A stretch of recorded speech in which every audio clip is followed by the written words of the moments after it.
Jelajahi cara baru mendapatkan informasi. Download Metro TV Extend sekarang.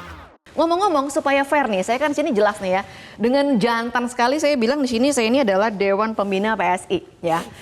Tolong kita harus fair juga. Di sini Kang Denny cuma disebut sebagai Wakil Menteri Hukum dan HAM, kemudian guru besar dan sebagainya. Orang jangan sampai lupa kalau Kang Denny ini juga politisi. Dia ini caleg DPR RI Demokrat dari Dapil Kalimantan Selatan kalau nggak salah ya. Jadi semua ucapannya Kang Denny ini harus dinilai juga sebagai ucapan yang punya muatan dan kepentingan politik. Seperti yang tadi Kang Denny bilang, tidak bisa dilepaskan dari politik, apalagi sekarang udah mau pemilu. Jadi tolong diganti chargernya nih supaya fair nih. Saya udah pakai di dada nih, nggak ditutup-tutupi. Kang Denny juga harus diubah, itu bukan Wamenkumham, caleg Demokrat. Jadi PSI juga melihat ada kepentingan juga. Kenapa Mas Denny Indrayana selama ini berkoar-koar setiap kali ada uji materi di MK dan yang terkait dengan pemilu? Saya juga punya catatan Kang Denny, mohon maaf kalau catatan saya juga baru pendek.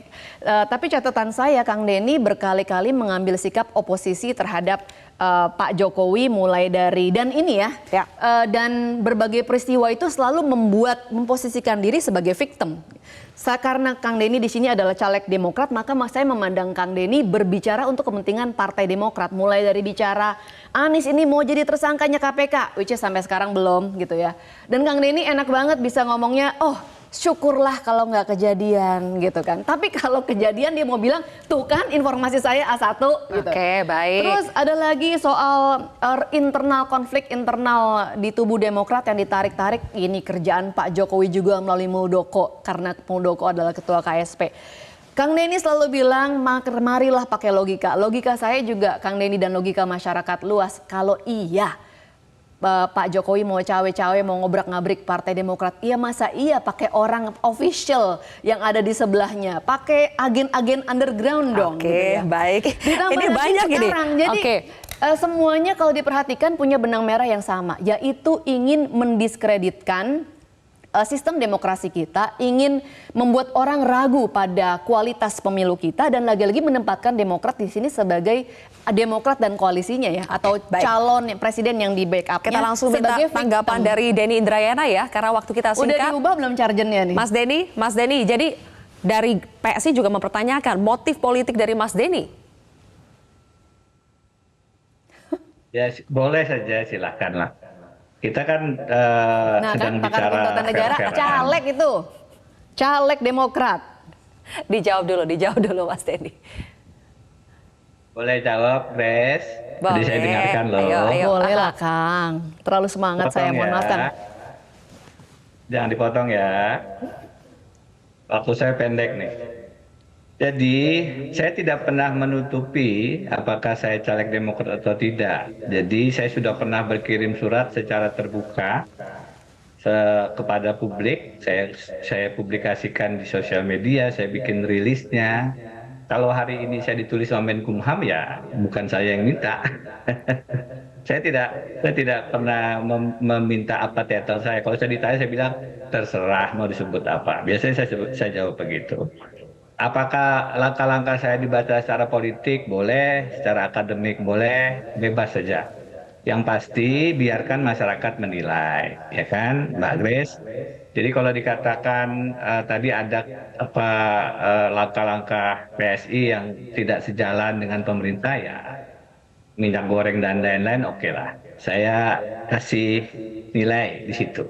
Tapi kalau kita bicara dengan Pak Jokowi, dengan presiden, saya belum pernah. Jadi ingatan saya masih belum meleset ternyata. Kalau dengan kebijakan oke.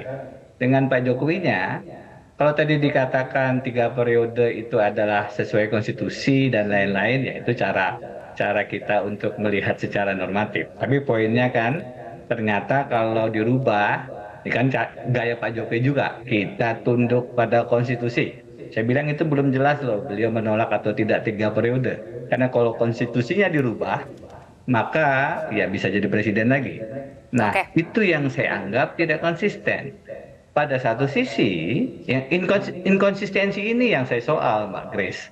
Pada satu sisi mengatakan memperjuangkan hak orang muda, menurunkan umur dari 40 35, by the way, waktunya yang pendek itu menunjukkan memang mendekati masa-masa pencalonan, penyampaian ke KPU, saya lihat itu timing juga menjadi penting tadi soal. Pada sisi lain sebenarnya mengatakan kalau Pak Jokowi bisa, Pak Jokowi lagi. Jadi Oke, tidak relevan untuk mengatakan. Mohon maaf ini Mas Denny, Mbak Grace, mohon maaf sekali. Sebenarnya waktu kita sudah habis. Terakhir, boleh sedikit saja terakhir.